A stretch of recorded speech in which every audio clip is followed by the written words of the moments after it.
For 10 years he paid no attention to the strange mound near the shed. But as soon as he dug into it, his discovery prompted him to call the police immediately. Subscribe and write where you're watching this video from. Ezra Miller had lived alone for so many years that the creak of the old floorboards and the whisper of wind through the eaves had become his only constant companions. At 76, his life moved at a pace as slow and deliberate as the turning of the seasons, and he preferred it that way. The small, weathered house sat on the very edge of a sleepy southern town, far from the busier streets where children played and neighbors exchanged gossip on their porches. Out here, there was only the rustling of leaves, the chirp of cicadas in summer, and the low hum of the distant highway, a reminder that the world was still turning beyond his quiet little boundary. The yard around his home told the story of a man who had once worked the land with his own hands. The grass was uneven, but tended with care. Patches of vegetables grew stubbornly in neat rows despite the sandy soil, and beside the house, an old wooden shed leaned slightly, as though it were tired from years of holding in the smell of oil, rust, and cedar. Ezra spent much of his day here, mending tools or simply standing in the doorway, watching the light shift across the ground. The shed, like Ezra himself, had weathered storms and sun without complaint. It was behind this shed, along the far edge of his property near the old fence line, that the peculiar mound had first appeared. He remembered noticing it not long after moving in, nearly a decade ago. At first, it was nothing, just a soft rise in the earth, the kind you might find after a heavy rain had washed soil from one place to another. He thought little of it, assuming it was the result of uneven landscaping, or perhaps the settling of the ground after the previous owners had removed a tree. In those early days, there had been too much else to occupy his mind. He was adjusting to life after selling his farm, to the loss of his wife Clara, and to the way silence seemed to fill the space where her voice had once been. Ezra's days were simple now. He rose before dawn, more out of habit than necessity, and brewed a pot of strong coffee. On mornings when the air was cool and the dew still clung to the grass, he would sit on the porch with his cup and watch the first blush of sunlight creep across the fields beyond his property. He liked the stillness of that hour, when even the birds seemed reluctant to begin their song. The mound behind the shed was not a pressing matter in those moments. It was simply a bump in the earth, one of many small details that made up the landscape of his life. But over the years, the mound had changed. It was subtle at first, perhaps an inch taller one season, a little wider the next. Ezra noticed that the grass atop it was never quite as green as the rest of the yard, as if the soil beneath was reluctant to nourish anything that tried to grow there. Sometimes, after a long spell without rain, the earth would crack along its crest, revealing a dark, compacted layer beneath. He would look at it while trimming the fence line, frowning slightly, but he always found an excuse to leave it alone. It's just the ground settling, he told himself. Nothing more. The truth was, Ezra was not a man to go digging without reason. Decades of farming had taught him respect for the land and for the secrets it sometimes kept. He knew that what lay beneath the soil could be as benign as a forgotten tree root or as troubling as an old septic line. Yet there was something about this mound, something in the way it seemed to shift slightly with each passing year, that tugged at his attention. On warm afternoons, when the sun cast long shadows across the yard, Ezra would sometimes find himself standing at the edge of the mound, staring down at it. The shed loomed nearby, its wood siding darkened with age, and the air would be heavy with the scent of cut grass. He'd tap the mound lightly with the toe of his boot, feeling the firmness of the ground. too firm for just loose soil. And once, he could not remember if it was 3 years ago or 4, he thought he heard a faint metallic sound when he struck it, but the moment passed quickly, and he told himself it was nothing more than a rock buried deep below. The neighbors rarely came by, but those who did sometimes remarked on his quiet existence. They saw the solitary man who kept to himself, who maintained his yard and waved politely, but never lingered in conversation. They did not know that Ezra's mind was often occupied by memories of the farm he once ran with his brother before the land was sold, of the army years that had taken him overseas, and of the long evenings spent on the porch with Clara, talking about everything and nothing. The mound was a minor curiosity in comparison to the weight of those memories. Still, as each year passed, the mound grew a little more pronounced, until it could no longer be ignored. In the wet months, puddles would form around its base, but the top remained oddly dry, the water sliding off as if repelled. In summer, the grass on its sides thinned, leaving bare patches of soil that baked under the sun. And always there was that sense of something beneath, something solid, immovable, and patient. Ezra told himself he would deal with it someday, perhaps when the weather was cooler or when he felt more inclined to dig. Yet he never did. The seasons came and went, and the mound remained, growing slowly but steadily, as if waiting for him to take notice. He did not speak of it to anyone, not even to the few old friends who still called on occasion. It was his land, his shed, his mound. Whatever it was, it could wait. That autumn, however, something shifted, not in the mound itself, but in Ezra's perception of it. The air was crisp, and the leaves had begun to fall, scattering across the yard like fragments of gold and copper. One morning, while walking to the shed to fetch a rake, he paused beside the mound and realized it was now nearly up to his knee. It cast a small but definite shadow in the morning light, and for the first time it looked less like a natural formation and more like something placed there with intention. He stood there for a long while, the rake forgotten in his hand, studying the slope of the earth. The ground felt firmer than ever beneath his boot, and he thought he caught that metallic echo again when he tapped it. A faint memory stirred in the back of his mind, of places overseas where he had seen similar rises in the ground, where soldiers whispered about what might be buried beneath. The thought unsettled him, though he quickly dismissed it. This was his backyard, not some far-off field. And yet the unease lingered. By the time he returned to the porch that evening, the sun was setting in a blaze of red and gold, and the mound was just a dark shape in the fading light. Ezra sat in his chair sipping his coffee, his eyes drifting again towards the shed and the earth beside it. He told himself, as he had many times before, that there was no rush. But deep down, he knew the truth. The mound had been patient long enough, and sooner or later he would have to decide what to do about it. The first frost came early that year, and with it, the brittle stillness of late autumn. Ezra noticed the shift in the air before he even stepped outside each morning. The sense of cut grass and warm soil had been replaced by the sharp bite of cold, and the ground crunched faintly underfoot. He went about his chores as he always did, wrapping himself in his thick coat and pulling his hat low over his brow. But something about that season's light made the mound behind the shed stand out more starkly than ever before.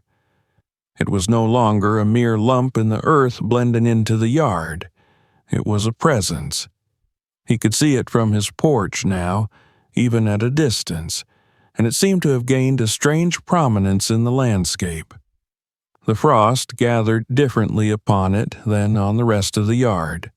While the surrounding grass glistened silver in the morning sun, The mound's crest was often bare, as if the frost melted there first or never fully formed.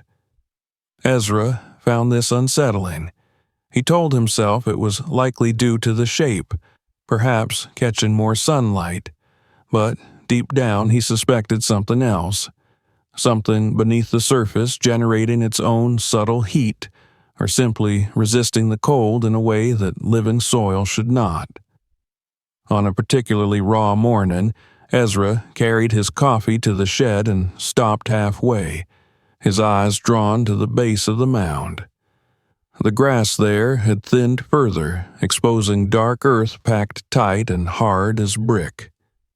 He crouched down, pressing his palm against it.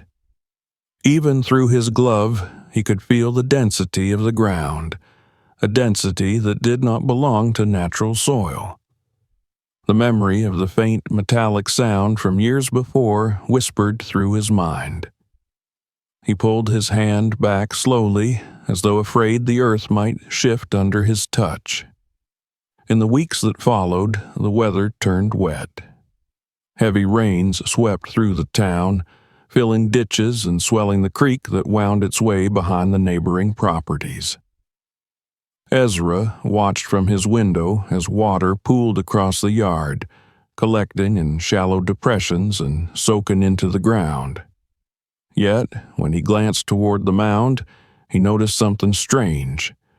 Water gathered at its base but never lingered on top. It was as though the earth there was thirsty, drawing the rain down faster than nature allowed. On one occasion, after a night of relentless rainfall, he ventured outside at dawn and found the top of the mound dry, while puddles spread across the rest of the property. It was that morning when the old rumor from his army days resurfaced in his mind. Stories of caches buried in remote places, their containers sealed so tightly that they shifted and pressed against the earth as the years wore on. He pushed the thought away, but it clung stubbornly to him throughout the day, trailing him from the shed to the porch and even to the small kitchen where he fixed his dinner. One afternoon, a neighbor wandered over while Ezra was mending a section of the fence. It was Harold Pruitt, a man in his late 60s who had lived in the area longer than anyone could remember. He leaned on the fence post, his eyes drifting toward the mound. "You ever figure out what's going on with that hump back there?" he asked casually, his voice carrying the lazy drawl of the South. "Looks like it's grown a bit since the last time I saw it." Ezra shrugged without looking up from his work. "Just the ground settling, I reckon." Harold chuckled. "Settling? That thing's standing taller than a grave marker. Maybe you got yourself a family of armadillos tunneling under there. Or maybe," he paused for dramatic effect, "some old bootlegger stash from back in the day." Ezra offered a thin smile but didn't respond. He had no interest in feeding Harold's imagination, nor in hearing his own unspoken thoughts echoed back to him. After a moment, Harold tipped his hat and shuffled off, leaving Ezra alone with the quiet and the rhythmic thud of his hammer against the wood. That evening, as the sky darkened to a deep blue and the first stars emerged, Ezra found himself drawn once more to the mound. He stood there for a long time, his breath fogging in the cold air, the shed casting a long shadow across the yard. The silence was heavy, almost expectant, as though the ground itself were holding something it wanted him to find. He thought about his years overseas, about the things soldiers had buried in haste, sometimes never to return for them. The mound was not just bigger now, it was sharper in outline, more deliberate in its shape, as though whatever lay beneath was pushing upward with intent. Over the next several days, he began noticing other small changes. The soil around the mound seemed to be harder than the rest of the yard, resisting the frost in the mornings and drying quicker in the afternoons. A small crack had appeared along the top, not wide enough to see into, but enough to suggest movement underneath. He tapped it lightly with the heel of his boot and heard a muffled echo that sent a ripple of unease through him. It wasn't the hollow thud of loose dirt. It was something else. At night, lying in bed, Ezra found his thoughts drifting to that strange rise in the ground. He remembered the neighbors' joking words about bootleggers and armadillos, but his mind kept circling back to the possibility of something older, something connected to the decades before he came to live here. He pictured the previous owners, faces he barely knew, and wondered what secrets they might have left behind. He imagined a box, maybe wooden, maybe metal, lying beneath the soil for years, its edges pressing against the earth as time and weather shifted the land around it. One night, as wind rattled the windows and a branch scraped against the siding, Ezra lay awake, staring at the dark ceiling. The decision formed quietly but firmly in his mind. He would find out what was under that mound. Not right away. He wanted the ground to dry after the recent rains, but soon. The unease had rooted itself too deeply for him to ignore any longer. The mound had grown with the years, but so had his curiosity, and it was now a stronger force than his reluctance. By the end of the week, the skies had cleared and the winter sun brought a pale warmth to the afternoons.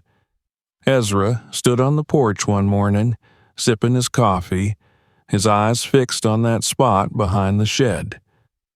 The decision was made. The day would come when he would take a shovel to it, dig until he found the truth. But for now, he simply watched, the air between them heavy with the unspoken understanding that their long standoff was nearing its end. What he did not yet know was how much that decision would change the quiet rhythm of his life, how it would stir up shadows from the past and bring to light things long thought buried, both in the ground and in the memories of those who had walked the land before him. The mound was no longer just a quirk of the yard. It was a question, one that demanded an answer, and Ezra had finally decided he was ready to give it. The decision, once it had settled in his mind, grew heavier with each passing day. Ezra had never been the kind of man to rush headlong into a task without thought. But now the waiting began to feel like a weight pressing down on him. Every time he stepped outside, the mound behind the shed seemed to loom larger, almost as if it had swelled overnight. His eyes would drift toward it without his bidding, and he found himself unconsciously measuring its shape and height against the way it had been the week before. It was no longer simply a feature of his yard. It had become an unspoken challenge. The weather had turned clear, with pale winter sunlight spilling over the yard in long, slanted rays. The air was cold enough to sting his cheeks, but not so biting that it drove him indoors. That morning, he ate a quiet breakfast at the small kitchen table, the rhythmic tick of the wall clock marking time as if urging him toward the inevitable. He rinsed his plate, dried his hands slowly on a worn towel, and then opened the narrow closet where his tools leaned against one another in the shadows. The old shovel, its wooden handle smoothed by decades of use, fit into his hand with the easy familiarity of an old friend. He set it aside, pulling on a pair of stiff work gloves and the heavy boots he had worn for years while working the land.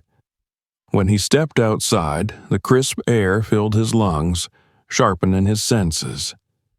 The yard was quiet, save for the distant sound of a crow calling from the bare branches of an oak.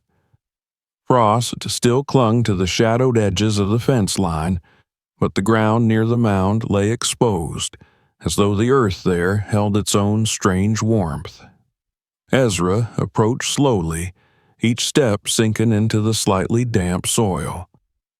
The mound, under the angled morning light, seemed even more defined, its edges casting subtle shadows that gave it a stubborn presence against the flatness of the yard.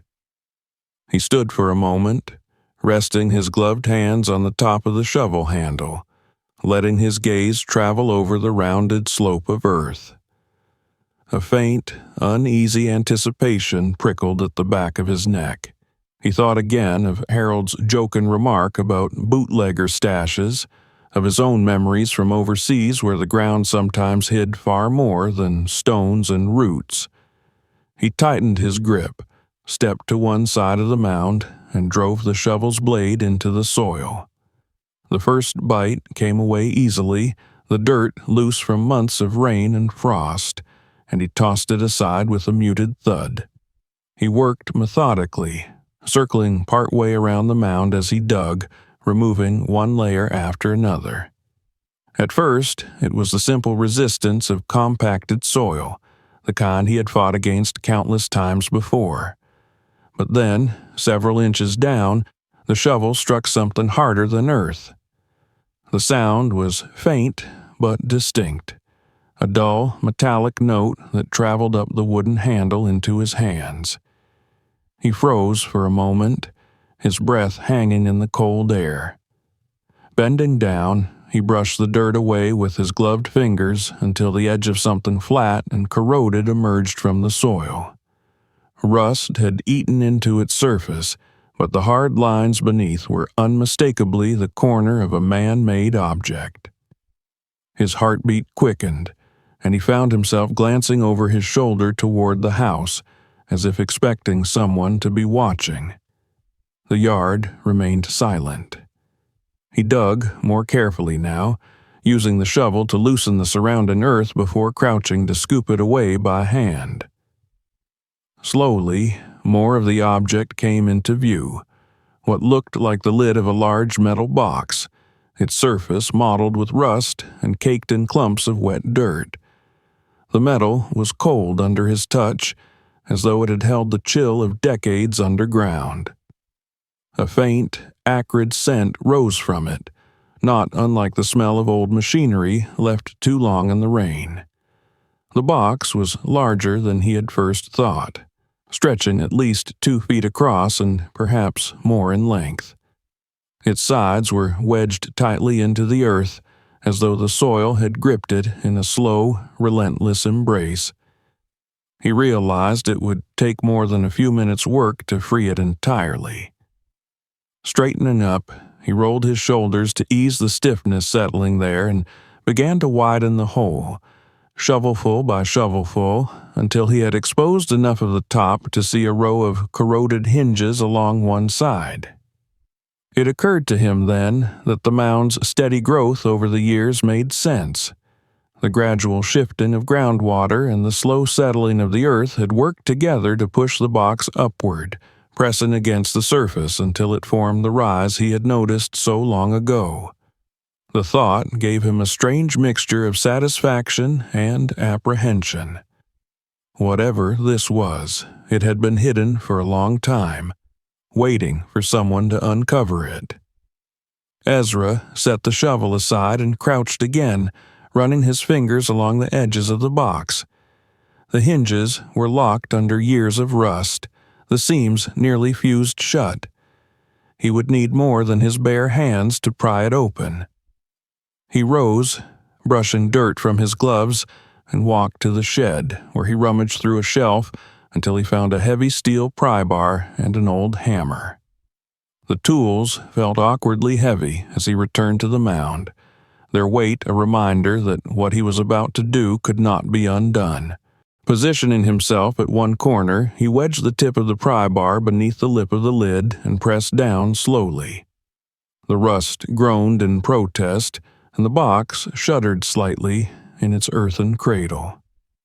He worked around the edge, loosening the grip of time bit by bit, until at last a sharp crack split the air as one of the hinges gave way.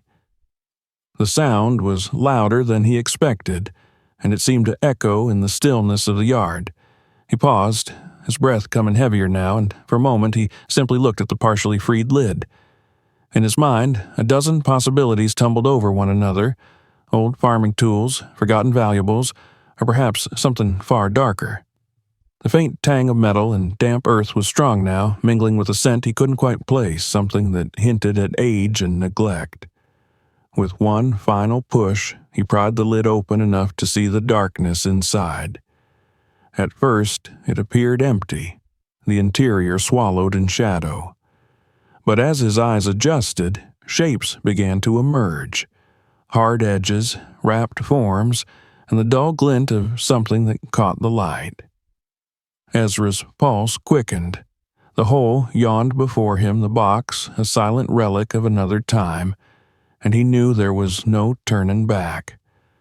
Whatever lay inside had been buried here for a reason, and now it had found its way back into the world through his hands. The cold air seemed to still around him as he leaned closer, his breath shallow, the soil damp beneath his knees. The box's contents waited in silence, holding secrets that had endured far longer than he had lived here. And, as he prepared to reach inside, a ripple of unease ran through him. Not fear, exactly, but the heavy awareness that what he was about to uncover would pull him into a story that had begun long before he ever set foot on this land. For a long moment, Ezra simply crouched there, staring into the open box as if his eyes might be deceiving him. The cold air pressed in around him, amplifying the silence until he could hear the slow rhythm of his own breath. It took a few heartbeats for the shapes inside to sharpen into recognizability, and when they did, a ripple passed through him, not of fear exactly, but of something deeper, heavier, the way one feels when standing in the doorway of a room long untouched. He hesitated, glancing once over his shoulder toward the fence line, half expecting to see someone watching, though the yard remained still and empty. He leaned closer, the smell meeting him before his hands did. It was a pungent blend of rust, mildew, and the faint trace of old cloth that had been shut away from sunlight for far too long. The first thing he touched was coarse fabric, stiff with age. Pulling it toward him, he saw it was a neatly folded uniform jacket, the color faded almost to gray, its once crisp edges softened by decades underground. The stitching was frayed in places, and a small moth hole marred the front pocket.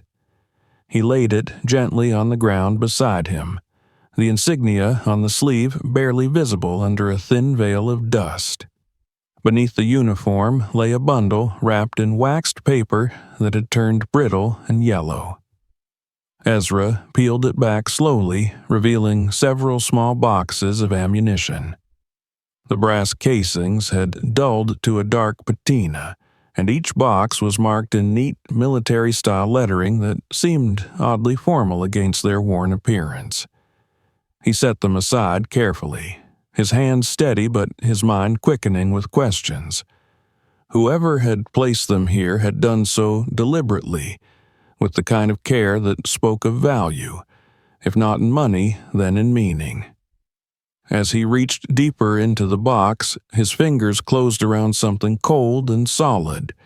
He drew it out into the pale light, and the breath caught in his throat.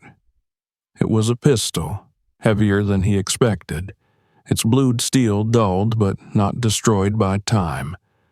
The grip, worn smooth from use, still fit perfectly in his hand. For a moment, he simply held it, the weight of it stirring an echo in him from his own years in uniform. This was no random relic. It had been carried, used, perhaps even trusted, by someone who had lived and fought through a time Ezra could only know from history books and the fragmented memories of his elders. There were other objects, too.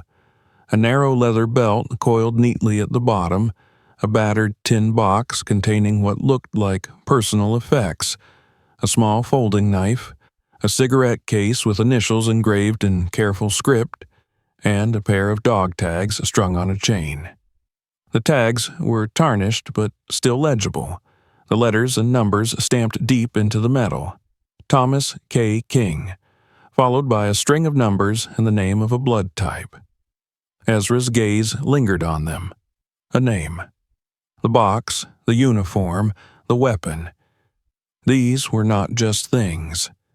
They belonged to a man who had lived in flesh and blood, who had carried these pieces of metal and cloth through moments of his life that were now lost to everyone but him.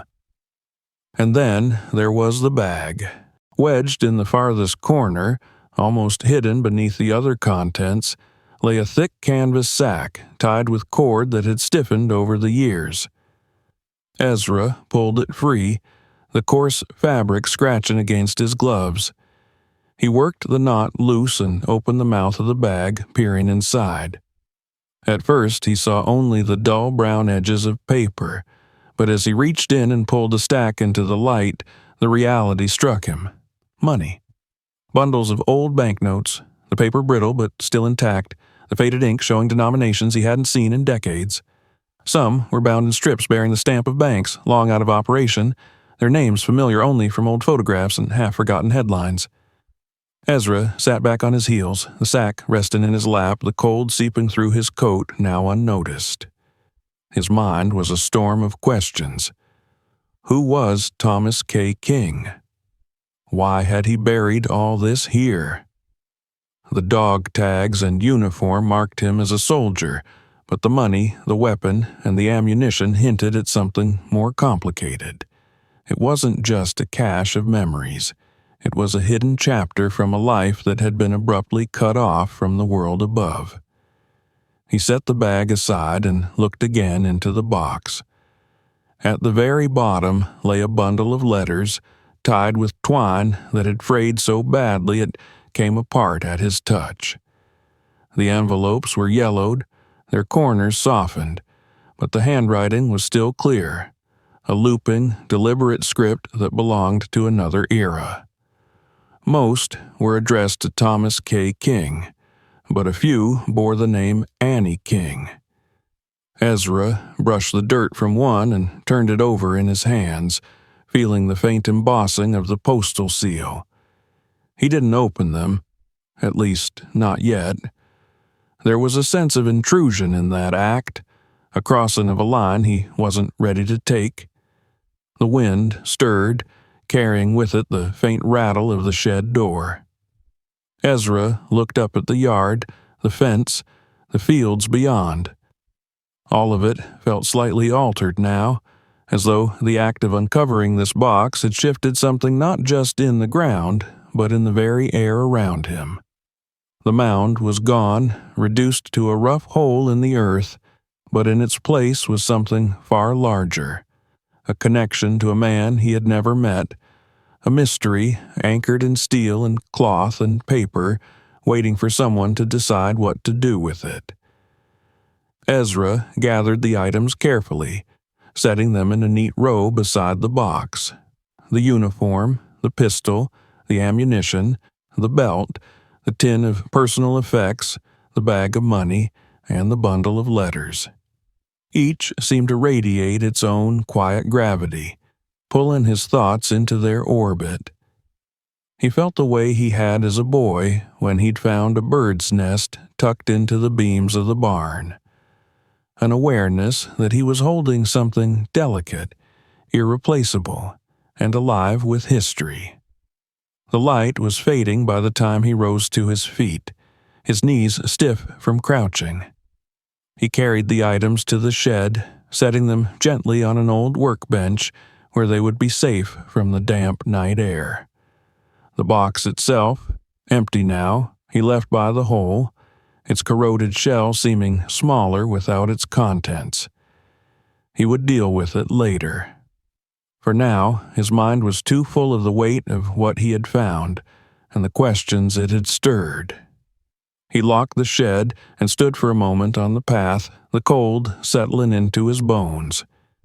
The yard looked the same as it always had, the leaning shed, the weathered fence, the bare branches reaching toward the darkening sky. But he knew better. This place had kept a secret for decades, and now that secret belonged to him. He wasn't sure yet what he would do with it, But he knew one thing. Thomas K. King's story was no longer buried, and neither was his own part in it. When Ezra finally stepped back inside the house, the warmth from the small heater wrapped around him, but it couldn't drive away the chill that lingered in his chest.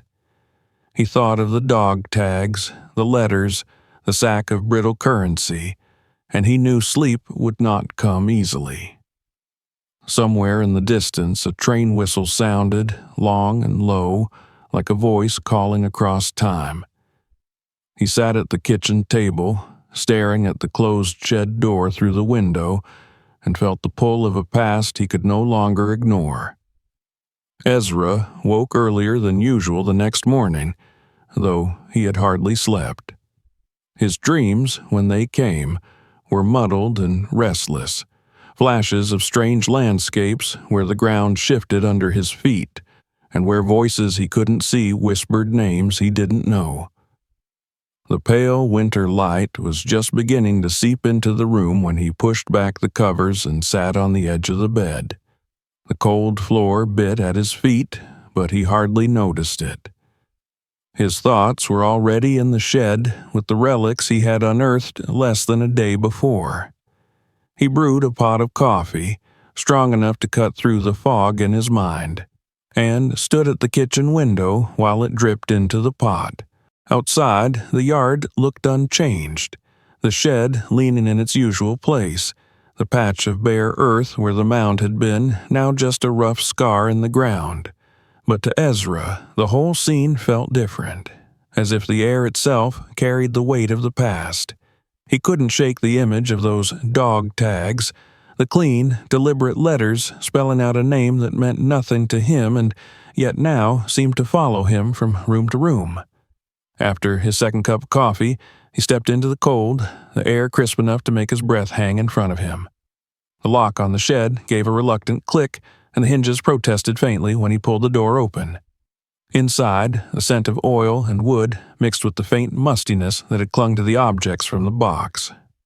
The workbench was just as he had left it, uniform folded neatly, pistol resting to one side, the tin of personal effects, the ammunition, the sack of brittle currency, and the bundle of letters tied loosely with the frayed remains of twine.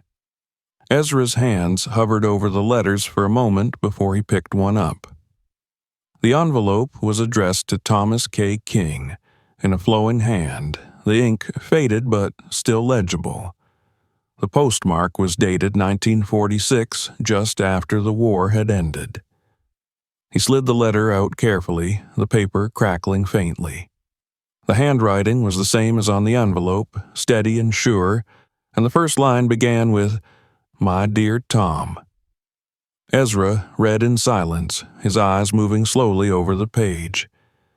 The words spoke of homecoming, of relief that the war was over, of longing for a man who had been far away for far too long. There were mentions of a small house, of a garden that had gone wild in his absence, and of nights spent wondering if he was alive. He set the letter down, his fingers lingering on the paper, and reached for another. This one, postmarked a year later, was shorter, the tone more urgent. It spoke of trouble, of men coming by the house asking questions, of a warning to be careful, of a plea for him to keep the box safe. Ezra felt a slow chill creep over him as the words settled into his mind. This was not simply a soldier's keepsake. The box had been hidden for a reason, and someone long ago had feared it might be taken. The dog tags lay where he had placed them the day before, and he picked them up now, running his thumb over the stamped letters. Thomas K. King. He said the name aloud quietly, as if it might stir something in the still air of the shed. Nothing answered, but the weight of the metal in his palm felt heavier than it should. He slipped them into his coat pocket, an unspoken decision forming without effort. He needed to know who this man was. Ezra wasn't much for computers, but he knew the library downtown had old town records and newspapers on file. It had been years since he'd stepped inside, but by mid-morning he was there, the warmth of the building washing over him as he pushed through the glass doors. The librarian was younger than he expected, a polite woman with glasses who listened as he explained that he was looking for information on someone who might have lived in the area decades ago.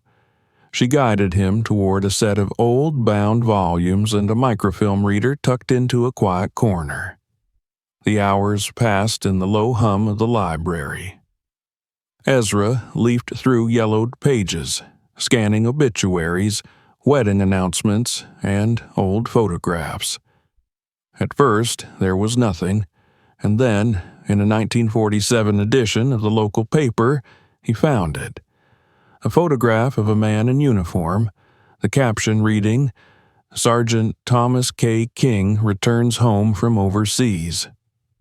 The article was brief, mentioning his service in Europe, his receipt of the Purple Heart, and his plans to settle in town. There was no mention of a family, though the name Annie King appeared once, described as his sister residing in Charleston. Ezra kept reading, moving forward through the years. In a 1953 paper, there was a small, almost overlooked notice. Local man missing. Thomas K. King, 37, has not been seen for several weeks. Authorities have no leads at this time. There was no follow-up article, no resolution, just a man who had quietly disappeared from the public record. Ezra sat back in his chair, the hum of the fluorescent lights above seeming louder in the silence. The pieces were there. The war service, the return home, the sudden disappearance. But the picture they formed was incomplete. He thought about the box again, about the pistol and the money, and the letters that hinted at danger. The man had survived the war only to vanish a few years later, leaving his belongings buried in the earth behind what was now Ezra's shed. Before leaving the library, Ezra asked the librarian about property records. She showed him how to look through the old ledgers, and there he found the line he was looking for. The house and land had once been owned by Thomas K. King, sold in 1954 to a couple who lived there until the late 70s. The transaction date was a year after King had gone missing. Ezra didn't know if it meant the man had sold it before disappearing, or if someone else had done it after he was gone, but either way, the timeline gnawed at him. When he stepped back outside, the daylight was already beginning to fade. The cold bit harder now, but Ezra hardly noticed. His thoughts were on the man whose name was now a constant presence in his mind, a man whose life had intersected with his own by nothing more than the luck or misfortune of shared ground. Back home, he returned to the shed, the fading light pooling in the corners. He looked again at the pistol, the money, the uniform. He imagined King, standing in this very yard nearly 70 years earlier, perhaps digging the hole himself, lowering the box into it, covering it with earth. Was he afraid? Was he protecting something or hiding from someone? Ezra felt a weight in his chest as he closed the shed door for the night. The answers weren't here, not yet, but the questions had taken root. And as he stood looking out over the dark yard, he knew this was no longer just about curiosity. It was about a man's story that had been buried with him, about the pieces left behind and the truth hidden among them. The past was no longer content to lie quietly in the ground. It had surfaced, and now it had hold of him. The days that followed his trip to the library were marked by a peculiar restlessness. Ezra had lived alone long enough to know the rhythms of his property, the quiet hum of days that passed without incident. But now there was a new current in the air, an awareness that he was no longer the only one holding the knowledge of what lay in that shed. Whether it was paranoia or instinct, he could not say, but he felt it in the way his eyes drifted to the road more often, in the way the stillness of the night seemed more brittle than before. The weight of the discovery was no longer just on his workbench. It had settled into him, into the very pace of his days. It began subtly. The first sign came one gray afternoon when he noticed tire tracks in the thin strip of mud by the fence line. It was not unusual for neighbors to pass by, but these tracks stopped oddly close to the edge of his property, as if someone had pulled up and sat there for a while. He told himself it could have been anyone. Someone turning around, maybe even Harold Pruitt in his old pickup, but the thought didn't quite settle. Later that evening, as the light drained from the sky, he thought he saw a figure standing just beyond the fence, a shadow between the bare trees. When he looked again, it was gone, and he told himself it had been a trick of the fading light. Still, he lingered at the window longer than usual, watching the darkness thicken.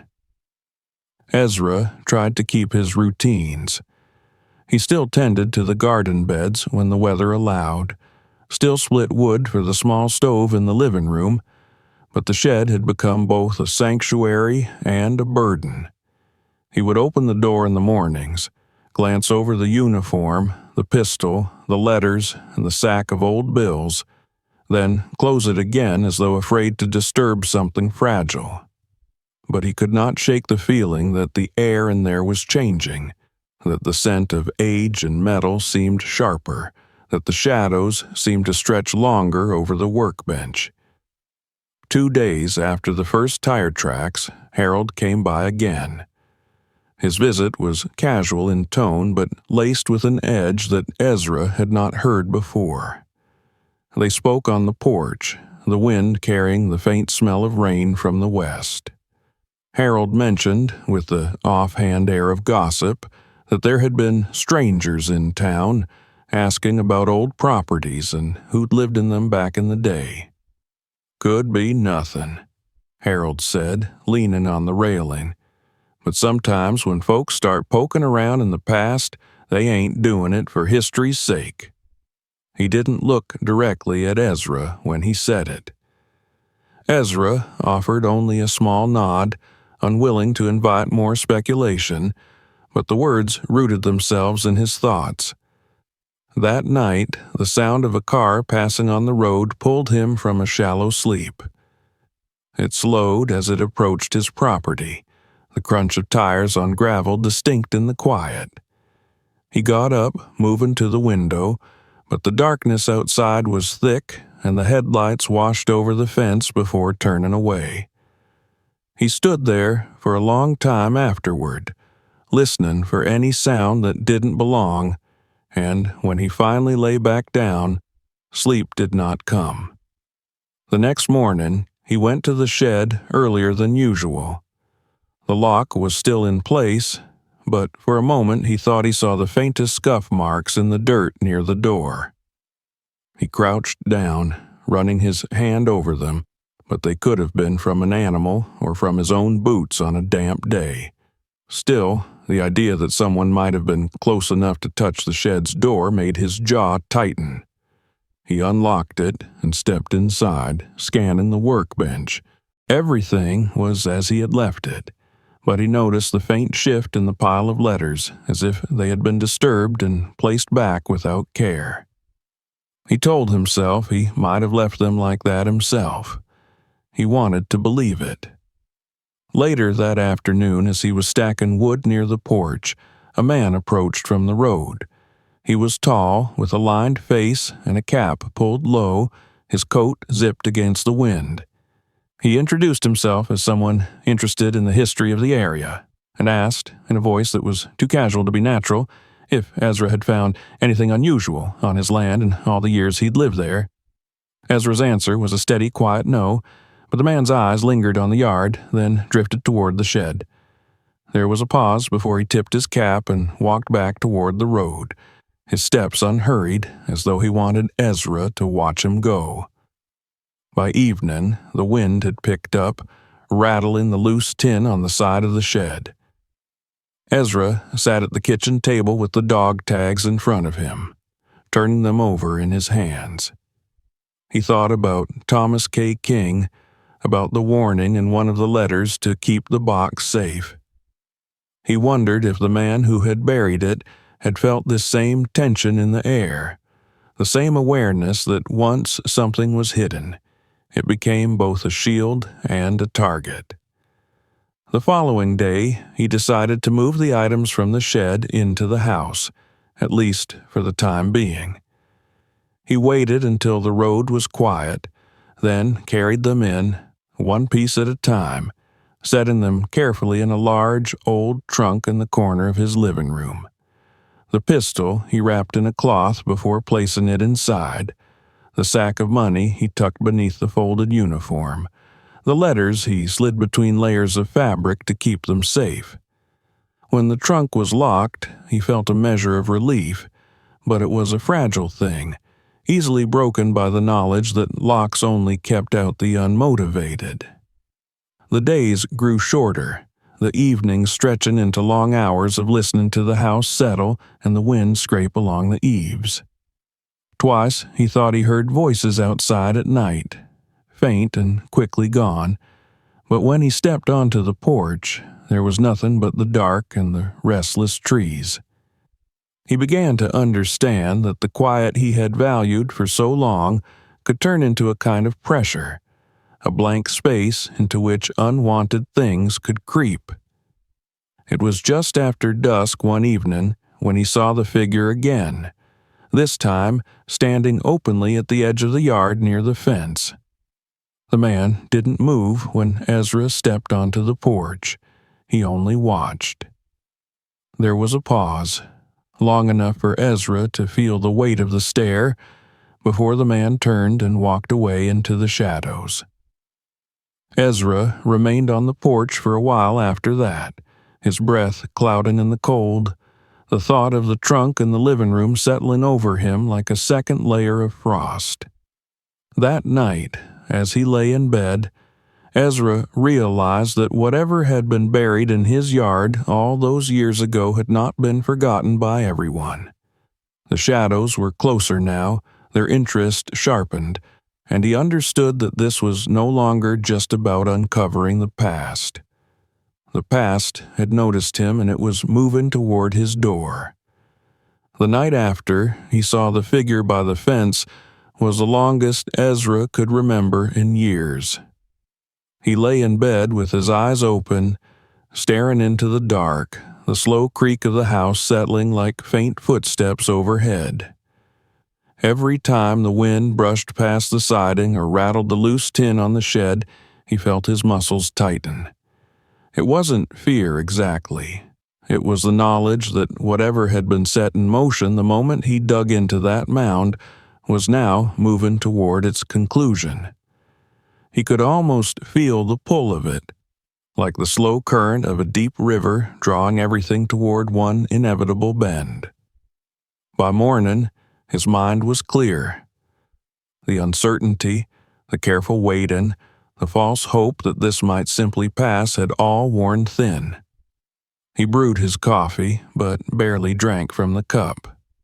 Instead, he sat at the kitchen table staring at the old trunk in the corner, its heavy brass latch glinting in the pale light filtering through the curtains.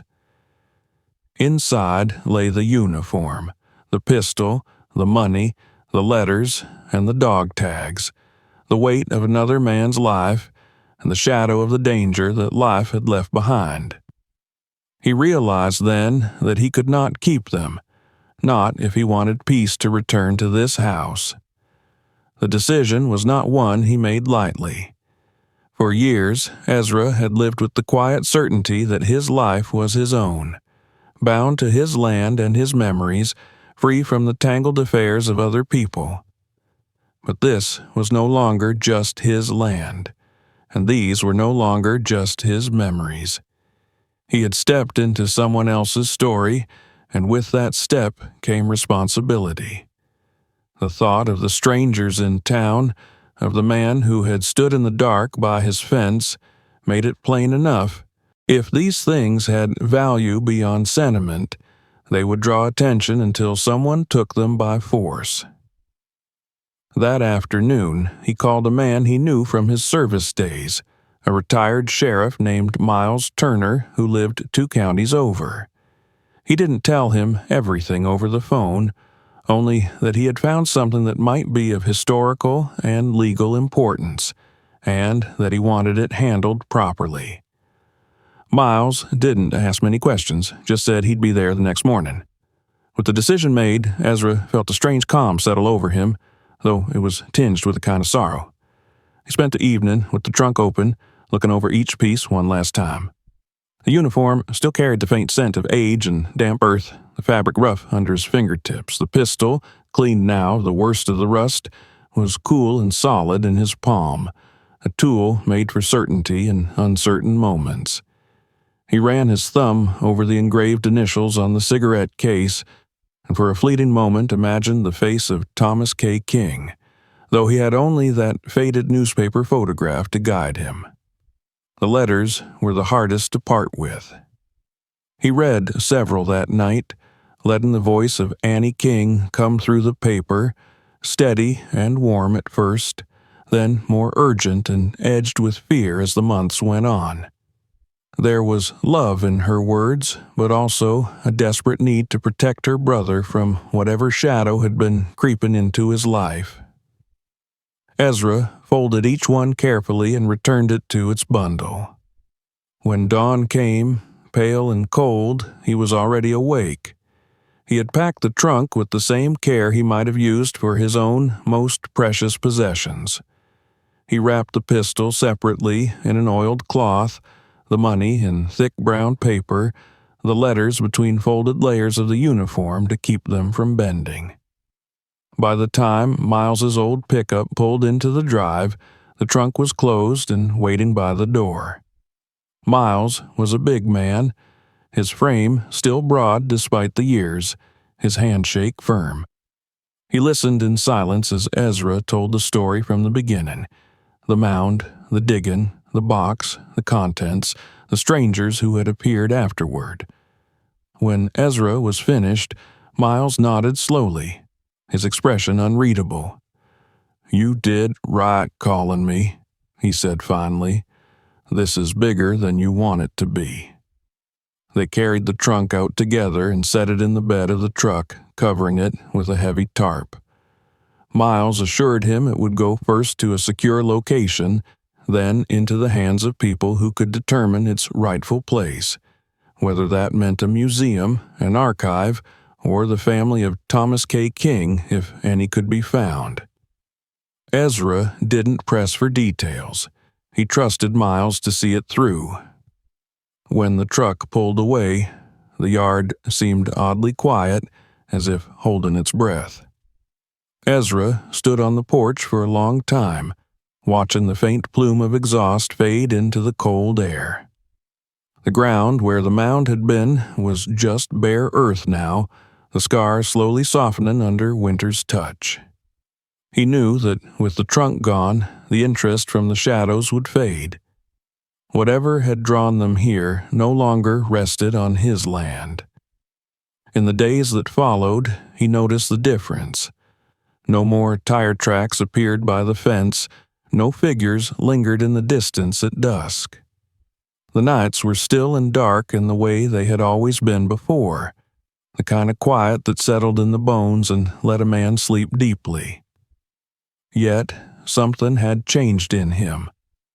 He felt a connection to the man whose name had once been nothing more than letters on cold metal, a connection forged through the weight of objects and the silence of years. Spring would come in time, bringing grass back over the disturbed earth, and with it the slow erasure of the mound's memory from the land itself. But Ezra knew he would not forget. In the evenings, when he sat on the porch and the light faded into the trees, he sometimes imagined that somewhere, in a place he couldn't see, Thomas K. King had found a kind of peace too, The box had been hidden to keep its contents safe, but perhaps after all these years, the truest safety lay in bringing them back into the light. The last of the frost melted from the yard one morning, and Ezra walked to the edge where the mound had once stood. The soil was still bare, but he had brought with him a small packet of seeds, wildflowers that would grow in a scatter of colors come summer. He knelt and pressed them into the earth with steady hands.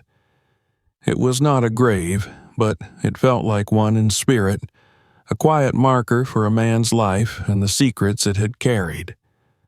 As he rose, he looked towards the shed, its leaning frame now just part of the backdrop of his days again. Turning back toward the house, Ezra felt the lightness that comes when a burden is finally set down. The past would always have its shadows, but for now they were no longer his to bear, and in the quiet that had returned, he could hear, for the first time in weeks, the simple and familiar sounds of home.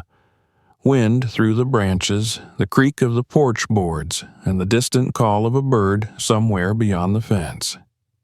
Don't forget to subscribe for more stories like this, check out the next videos, and share this one with your friends so they can enjoy it too.